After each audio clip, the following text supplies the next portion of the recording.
시청자 여러분 안녕하십니까. 12월 10일 JTBC 아침 N을 시작합니다. 먼저 오늘 아침 주요 뉴스입니다. 윤석열 전 대통령이 2022년 국민의힘 강서구청장 공천에 개입한 녹취를 JTBC가 입수했습니다. 당시 국민의힘 지도부와의 통화에서 다른 후보자들은 깎아내렸고 검찰 수사관 출신인 김태우 후보에 대해선 파이팅이 있다며 경쟁력을 강조했습니다. 김 후보는 실제로 강서구청장 후보로 단수 공천됐습니다. 구속된 윤영호 전 통일교 본부장이 특검 조사에서 2018년과 2020년 사이에 전재수 해양수산부 장관에게 현금 수천만 원과 명품 시계 등을 전달했다고 진술한 걸로 파악됐습니다. 전 장관은 관련 의혹을 부인했습니다. 개인정보 유출 사태와 관련해 경찰이 쿠팡 본사를 압수수색했습니다. 미국에선 쿠팡 본사를 상대로 대규모 집단 소송 준비가 시작됐습니다. 오늘은 어제보다 기온이 오르면서 큰 추위는 없겠습니다. 아침 최저기온이 서울이 1도, 전국의 낮 최고기온은 7도에서 14도로 어제보다 다소 높겠습니다. 지난 2022년 당시 국민의힘 강서구청장 후보 공천에 윤석열 전 대통령이 개입한 정황을 확보했습니다. 1심에서 징역형을 받은 김태우 후보를 무리하게 공천한 배경에 당시에도 윤석열 당선인이 개입했다는 의혹이 불거졌습니다.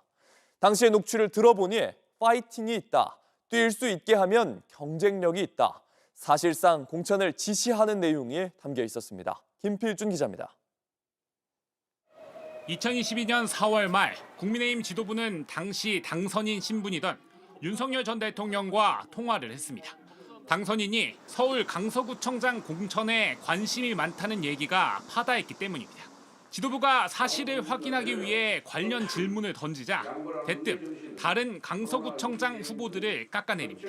김태우는 이제 강서가 그동안 나와갖고 떨어진 사람들이 있다고. 그래서 윤 전 대통령이 검찰에 몸담았던 시절 검찰 수사관을 했던 김태우 후보를 강조하기 위해서입니다. 그러면서 당시 국민의힘 서울시당 위원장으로 구청장 후보 공천에 영향력을 행사할 수 있는 박성중 전 의원 이름을 언급합니다. 박성중한테 김태우가 그래도 좀 경쟁력이 있으면은 한번 좀 살펴봐라 이랬는데 그건 시작할 때 한참 전에. 이미 한참 전 김 후보 공천을 위해 당내 인사와 접촉했다는 겁니다. 지도부가 다른 후보들이 반발할 수 있다며 난색을 표하자 윤 대통령은 그 사람들은 그냥 그렇다는 식으로 재차 폄하하고 김 후보 경쟁력을 강조합니다. 김태우는 저 파이팅도 있고 거기 누가 나오냐 해서 얘기를 들어보니까 그냥 그래. 그래서 하여튼 좀 김태우를 좀 뛸 수 있게 하면은 내가 볼 때는 경쟁력이 있어서 저 구청장 자리를 찾아올 것 같은데. 당시 윤 대통령의 지시를 받은 지도부는 큰 압박감을 느꼈던 것으로 알려졌습니다. 이 통화 약 일주일 뒤 김태우 후보는 실제 국민의힘 강서구청장 후보로 단수 공천이 됩니다. JTBC 김필준입니다. 윤석열 전 대통령은 당시 국민의힘 서울시당 위원장인 박성중 전 의원에게 김태우를 살펴보라 이렇게 지시했다고 말합니다. 박 전 의원은 공천 개입 의혹의 침묵을 지키고 있는데 주변에는 여러 차례 윤석열 전 대통령이 강서를 밀어붙였다고 말해왔습니다. 이어서 정인아 기자입니다. 박성중한테 김태우가 그래도 좀 경쟁력이 있으면은 한번 좀 살펴봐라 이랬는데 그건 시작할 때 한참 전에. 당시 서울시 당위원장인 박성중 의원에게 2022년 지방선거 강서구청장의 김태우 후보 공천을 고려해보라는 지시를 했다는 윤석열 전 대통령. 이 문제를 두고 소통을 해왔다고도 덧붙였습니다. 얼마 전에 듣기로는 일단 이거는 여론조사하고 돌려봐야 되겠습니다. 이런 얘기를 하더라고요. 박 전 의원은 김태우 공천 개입 의혹에 대해 답변 자체를 거부해왔습니다. 그런데 JTBC는 박 전 의원이 주변 인사들에게 윤 전 대통령이 압박한 건 사실이라고 수차례 설명했다는 증언을 확인했고 관련 녹취도 확보했습니다.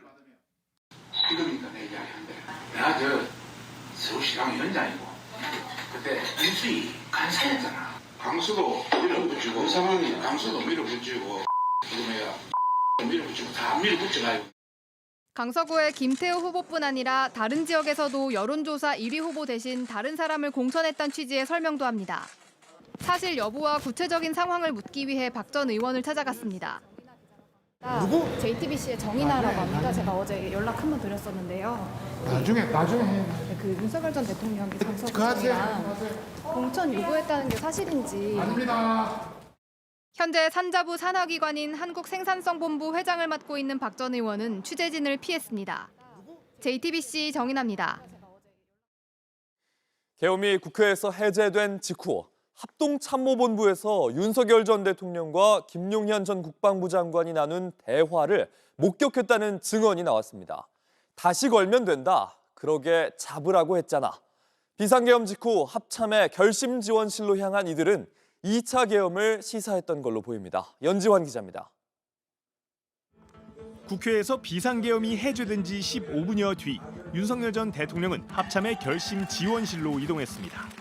김용현 전 국방부 장관과 박안수 전 육군 참모총장도 함께였습니다. 그곳엔 그들의 대화를 목격했던 현직 중령도 있었습니다. 이 중령이 박수박이란 가명으로 김용현 전 장관의 재판에 나왔습니다. 증인 결심지원실 안에 들어가신 다음 윤석열 대통령의 발언 내용을 들은 사실이 있습니까? 네, 그렇게 기억하고 있습니다. 박 중령은 윤 전 대통령이 김 전 장관에게 했던 말을 기억해냈습니다. 일단 핑계라는 단어가 기억나고, 그러게 잡으라고 했잖아요 라고 단어가 문장이 기억나고, 다시 걸면 된다라는 문장이 기억납니다. 국회의원 체포 지시와 동시에 2차 계엄을 시사했다는 걸로 풀이됩니다. 여러 번 하면 된다는 말도 들었다고 했습니다. 윤석열 대통령이 혹시 2번, 3번 하면 된다 이런 이야기 한 적 있습니까? 네, 그 제 기억에 있는 걸로 알고 있습니다. 윤 전 대통령이 목소리까지 높였다고 했습니다. 그때 제 기억에는 언성이 높으셨던 걸로 기억합니다. 박 중령은 이런 상황을 부대 단체방에 그대로 공유했다고도 증언했습니다. 그러자 김 전 장관 변호인들이 결심 지원실에 30초밖에 머물지 않았는데 휴대전화에 타이핑을 할 수 있느냐고 문제를 제기했습니다. 김 전 장관 변호인들이 30초를 재며 타이핑을 시켰지만 박 중령은 15초 만에 마무리했습니다. JTBC 연지환입니다. 12월 4일 새벽 12시 30분 투입된 계엄군은 국회 본관의 유리창을 깨고 진입했습니다. 유리창이 깨진 바로 옆방에 당시에 추경호 전 국민의힘 원내대표가 있던 걸로 조사됐습니다. 특검은 추 의원이 계엄군 투입을 알면서도 막으려는 어떤 행동도 하지 않았다고 했습니다. 양정진 기자입니다. 계엄 선포와 함께 국회에 투입된 계엄군은 오전 0시 30분쯤 국민의힘 정책위의장실 유리창을 깨고 본관에 진입했습니다. 특검 수사 결과 정책위의장실 바로 옆방에 추경호 당시 국민의힘 원내대표가 있었던 것으로 파악됐습니다. JTBC가 확인한 공소장에는 707 특수임무단 병력이 군홧발 소리를 내며 본회의장 쪽으로 몰려갔다고 적혀 있습니다. 특검은 추 전 원내대표가 군홧발 소리와 국회 사무처 직원들과 당직자들의 저항 행위 등을 통해 당시 상황을 충분히 알고 있었다고 판단했습니다. 하지만 어떻게든 본회의장으로 와달라는 한동훈 전 대표의 전화를 받고도 본회의장은 민주당 의원들도 있는 공개된 장소라면서 응하지 않았습니다. 도리어 밑에서 상황을 정리한 뒤 올라가도 되지 않겠냐며 본회의장에 있던 국민의힘 의원들의 이탈을 요구한 것으로 조사됐습니다. 특검은 추 전 원내대표가 윤석열 전 대통령과 함께 민주당의 강한 반감을 공유하며 계엄의 위법성을 알고도 가담했다고 봤습니다. 윤 전 대통령은 계엄 이틀 전 김용현 전 국방부 장관에게 계엄 계획을 알린 뒤 추 전 원내대표에게 전화를 걸었습니다. 추 전 원내대표는 통화에서 민주당이 반국가적 행위를 한다는 기자회견을 할 것을 예고했고 윤 전 대통령은 그래 알겠다고 답했습니다. 추 전 원내대표는 계엄 선포 직후인 오후 11시 11분엔 한덕수 전 국무총리에게서 국무위원들이 비상계엄 선포에 반대했는데도 대통령이 선포했다는 말을 들었습니다. 특검은 추 전 원내대표가 국무회의 참석자들에게도 인정받지 못한 위헌 위법한 계엄이라는 걸 알고도 이를 막으려는 어떤 행동도 하지 않았다고 판단했습니다. JTBC 양정진입니다. 통일교의 2인자였던 윤영호 전 세계본부장이 전재수 해양수산부 장관에게 의원 시절 현금을 전달했다고 진술한 걸로 파악됐습니다. 국민의힘뿐 아니라 민주당에도 금품을 전달했다는 의혹인데 특검은 관련 수사를 국수본에 넘겼습니다. 이재명 대통령은 정치에 개입한 종교단체를 해산하는 방안을 검토하라고 다시 한번 지시했습니다. 송지혜 기자입니다. 윤영호 전 통일교 세계본부장이 최근 특검 조사에서 전재수 해수부 장관에게 2018년에서 2020년 사이 3천만 원에서 4천만 원 상당의 현금을 상자에 담아 전달했다고 진술한 것으로 파악됐습니다. 또 2점의 명품 시계도 전달했다고도 했습니다. 특검은 윤 전 본부장이 통일교 현안 청탁 목적으로 전 장관에게 금품을 전달한 걸로 의심하는데 이는 뇌물죄가 성립할 수 있는 무거운 사안입니다. 윤 전 본부장은 전직 민주당 의원 1명과 국민의힘 전신인 미래한국당 출신 전직 의원 1명에게도 선거자금 명목으로 각각 3천만 원에서 4천만 원을 전달했다고 진술했습니다. 전 장관 측은 JTBC에 관련 의혹과 전혀 관련이 없다고 해명했습니다. 특검은 관련 수사를 어제 국수본으로 이첩했습니다. 이런 가운데 이재명 대통령은 정치에 개입한 종교재단을 해산하는 방안을 검토하라고 지시했습니다. 당연히 사단법인이든 재단법인이든 법인격 제도, 헌법과 법률에 위반되는 지탄받을 행위를 하면 해산시켜야지. 지난주 같은 자리에서 해산을 언급한 이후 2번째입니다. 이 대통령은 조원철 법제처장에게 관련 법령 검토도 지시했습니다. 조 처장은 민법 38조를 언급하며 종교단체가 조직적으로 굉장히 심한 정도의 위법 행위를 지속했을 때 해산이 가능하다면서도 해산 사유가 될 만한 위법 행위 여부를 먼저 따져봐야 한다고 했습니다. 다만 대통령실은 이 대통령 발언이 특정 종교를 겨냥한 건 아니었다고 선을 그었습니다. JTBC 송지혜입니다. 온라인에서 화제가 된 뉴스, 화제가 될 뉴스를 골라 전해드립니다. 아침엔 소셜픽입니다. LAFC 손흥민 선수가 영국 런던을 찾았습니다. 손흥민이 돌아오는 날, 토트넘 홈구장은 온통 손흥민으로 가득 찼습니다. Good evening, everyone.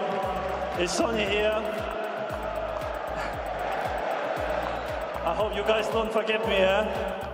오늘 유럽 축구연맹 챔피언스리그 경기가 있는 날 토트넘 허스퍼 스타디움에 손흥민이 등장했습니다. 지난 여름 현지 팬들에게 인사할 겨를도 없이 떠난 후 늦은 작별 인사를 건네는 날입니다. 환상적인 10년이었다고 말하는 손흥민에게 환호와 박수가 쏟아졌고 선수는 벅차오른 듯 관중을 바라보며 잠시 숨을 골랐습니다. This will be always my home. This will be always my home. I will never forget you. I love you all, guys. Come on, you Spurs! 이날 토트넘 홈구장 손흥민을 환영하는 메시지와 사진들로 가득 찼습니다. 손흥민은 자신이 그려진 대형 벽화를 찾아 같은 포즈를 취한 뒤 사인도 남겼습니다. 팬들에게도 선수에게도 잊지 못할 10년 아름다운 이별의 모습이었습니다. 다카이치 사나의 일본 총리가 한 달 만에 또 독도가 일본 영토라고 주장했습니다. 아슬아슬한 외교가 이어지고 있지만 지지율은 고공행진 중입니다.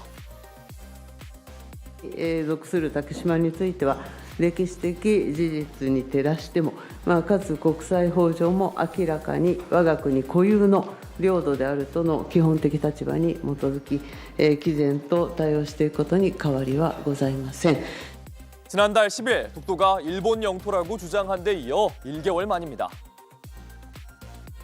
竹島は歴史的事実に照らしてもかつ国際法上も日本固有の領土であるという基本的な立場に基づいて対応をしていくものでございます。 여러 외교 갈등을 겪고 있지만 다카이치 내각의 지지율은 높은 수준입니다. 지난 8일 일본 NHK의 여론조사에 따르면 64%의 지지율, 같은 기간 이시바 내각의 41%보다 훨씬 높습니다. 특히 10대에서 40대, 젊은 층에선 약 80%의 지지율을 보이고 있습니다. 중일 갈등이 일본 경제에 가져올 영향을 우려한다는 답변도 54%로 높았지만요. 총리의 답변과 지금까지의 대응에 대해선 긍정적으로 평가한다는 답변 61%로 우세했습니다. 한 태국 여성이 한국인 남편으로부터 폭행을 당했다면서 온라인에 도움을 요청했습니다. 얼굴에 끓는 물을 맞고 화상을 입었습니다. 지난 3일 페이스북에 뜨거운 물을 얼굴에 맞아 다쳤다는 태국인의 사진이 올라왔습니다. 지금까지 200여만 원의 병원비가 나왔고 2주 정도 더 치료가 필요한 상태라면서 도움을 요청하는 글이었습니다. 이 태국인 여성 사고 이후에 남편과 함께 병원을 찾았는데 남편은 단순한 사고라고 주장했지만 의사가 폭력임을 알아채 곧장 경찰에 신고했고 남편과 분리될 수 있었다고 했습니다. 얼굴에 상처를 입으면 아무 데도 가지 못할 거라며 남편이 물을 뿌렸다고 했습니다. 혼인신고를 했지만 현재는 단기 체류 상태이고 치료비를 감당하기 어려운 상태라고도 전했는데요. 한국에 있는 태국 교민들에게 이 사연이 알려졌고 태국의 현지 언론도 사건을 주목했습니다. 어제까지 총 420여만 원이 모여 치료를 이어가는 중이란 소식 새로 알려졌는데요. 피해자 측은 남편이 가해 사실을 인정하지 않고 있다며 폭행 사건과 함께 이혼도 진행하겠다고 했습니다.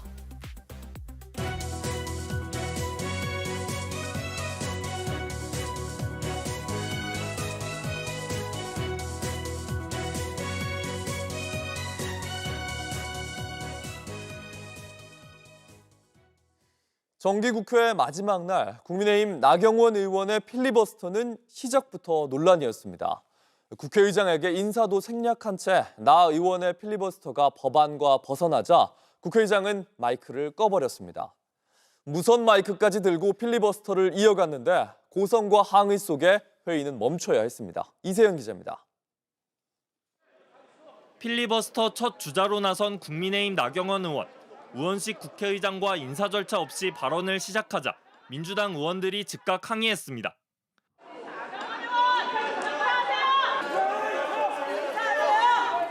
국민의힘은 상정된 62개 안건 중 59개 안건의 필리버스터를 신청했습니다.